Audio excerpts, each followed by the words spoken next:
Anthem 29, Confitemini, Domineo.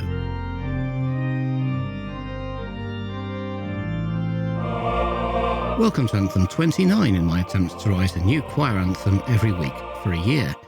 I'm Kevin Mulrine, and I hope you will enjoy listening to my progress throughout 2024.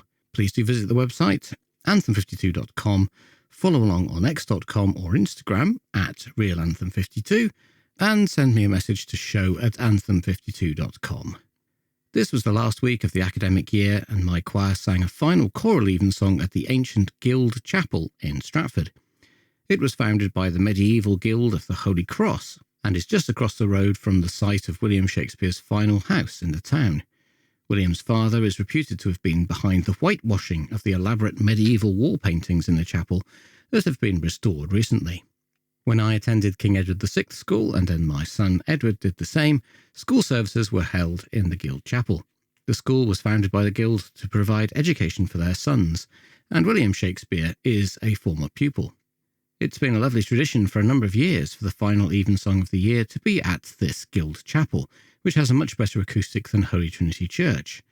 There's also a recently renovated organ there, which is very loud. Unfortunately, the choir stalls are at the other end of the building to the organ, so it can be tricky to coordinate the music.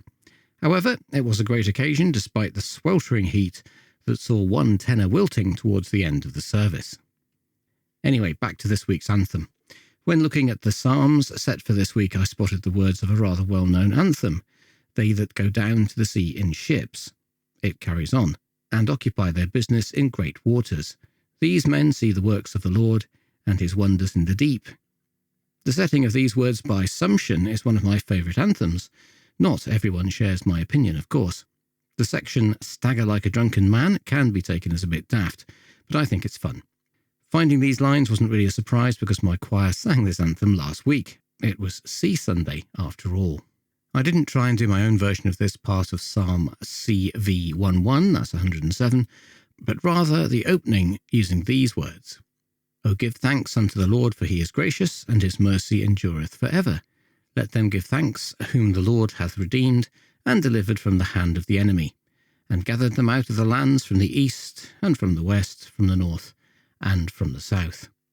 I used the Latin name for the psalm, Confitemini Domineo, and it turned out to be another joyful and loud romp, starting with fast organ semiquavers, 16th notes, leading to a triumphant chordal opening. I'm quite pleased with the way the vocal parts sound like a trumpet fanfare.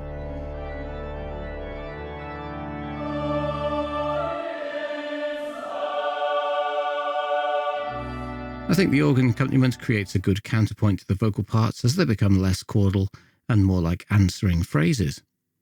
At bar 38, I tried something different in the organ part. I set up a fast rising pattern that uses two treble clef parts, one for each hand. There's a momentary clash between a G natural and an A natural between hands that creates an interesting effect.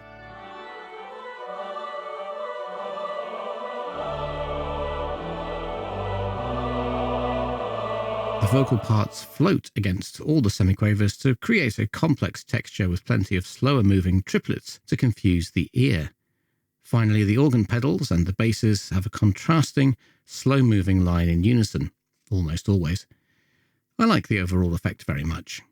One feature I've noticed recently in anthems I've been singing with my choir is that it's common practice to ignore the separation of text phrases in the vocal parts, so you can have a big gap, even in the middle of a sentence. I went for this approach in this anthem, so there is a 3-bar gap between "O give thanks" and "unto the Lord." I'm 100% sure no congregation or audience would ever notice it, and it makes the composition easier.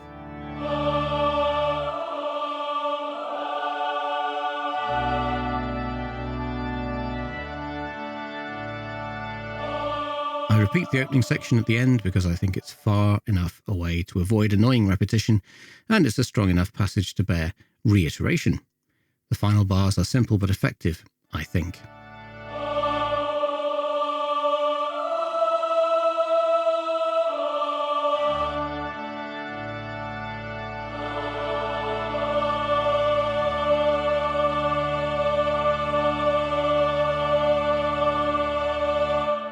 Overall, I was happy with this anthem. I'm sure there will be plenty of setbacks to come this year, but I feel fairly confident that I have improved a little, at least at the moment. I did convert this one to Logic Pro, but once again I only managed to put together the first line in the word builder. It's come out fairly well though, I think. Anyway, see what you think.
Well, what do you think? Let me know on x.com or Instagram at realanthem52, as a comment in the show notes for this week over at anthem52.com, or via email show@anthem52.com. I hope you'll join me next week for a new episode and a new anthem. Only 23 to go. But until then, the question remains, will I make it to Anthem 52?